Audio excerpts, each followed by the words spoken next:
ने जानबूझकर कैमरों के सामने अपना हेलमेट उतार दिया और अपनी चोरी का पूरा प्लान खुद म्यूजियम डायरेक्टर को हाथ में थमा दिया। उसका निशाना था $2 बिलियन का ब्लैक पर्ल। उसे पता था कि घबराया हुआ डायरेक्टर खुद सिक्योरिटी कोड रीसेट करेगा, जिससे वो बाहर से पूरा कॉम्बिनेशन आराम से देख सकेगा। उसने देखा कि ओवर कॉन्फिडेंट डायरेक्टर ने हर एंटी थेफ्ट डिवाइस एक्टिव कर दी और ब्लैक पर्ल की 24 घंटे सुरक्षा के लिए स्पेशल टास्क फोर्स लगा दी। इधर चोर ने जानबूझकर अपना प्लान मीडिया में लीक कर दिया, जिससे पूरे पेरिस से लोग ये तमाशा देखने जुट गए। लेकिन जब काउंटडाउन 0 पर पहुंचा, कुछ भी नहीं हुआ। जैसे ही डायरेक्टर ने राहत की सांस ली, अचानक अलार्म चीख उठा। अंदर के किसी आदमी पर शक हुआ तो पुलिस ने टास्क फोर्स के हर चेहरे की जांच की, लेकिन कुछ भी संदिग्ध नहीं मिला। तब तक चोर नया बदला हुआ कोड डालकर चुपचाप निकल चुका था। डायरेक्टर को कुछ गड़बड़ लगी तो उसने सारे एग्जिट सील करने का आदेश दिया। चोर ने फटाफट अपनी टैक्टिकल ड्रेस उतारकर सिविलियन कपड़े पहन लिए, लेकिन एग्जिट पर टास्क फोर्स ने उसे पकड़ लिया। सबके सामने उसे पुलिस कार में बिठाया गया, लेकिन जैसे ही दरवाजा बंद हुआ वो हंस पड़ा, क्योंकि वो पेट्रोल कार नकली थी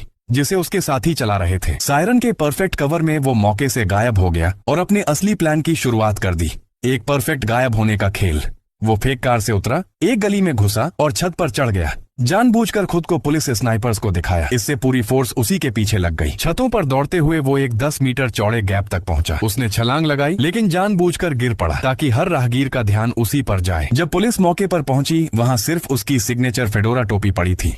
एक गवाह की सूचना पर इंस्पेक्टर अस्पताल पहुंचा, जहां चोर मॉर्ग में बिल्कुल निश्चल पड़ा मिला। ठंडी लाश को छूकर भी इंस्पेक्टर को यकीन नहीं हुआ कि कहानी यहीं खत्म हो गई। खबरें तुरंत चल पड़ी, चोर मर चुका है। अंतिम संस्कार की तैयारी हो गई। आखिरी पल में इंस्पेक्टर ने ताबूत रुकवाकर उसे खोलने का आदेश दिया। रोते बिलखते परिवार की नाराजगी के बीच ढक्कन खोला गया। अंदर बेजान शरीर पड़ा था। शर्मिंदा होकर इंस्पेक्टर वहां से चला गया, लेकिन जैसे ही आखिरी फूल कब्र पर गिरा, चोर ने आंखें खोल दी।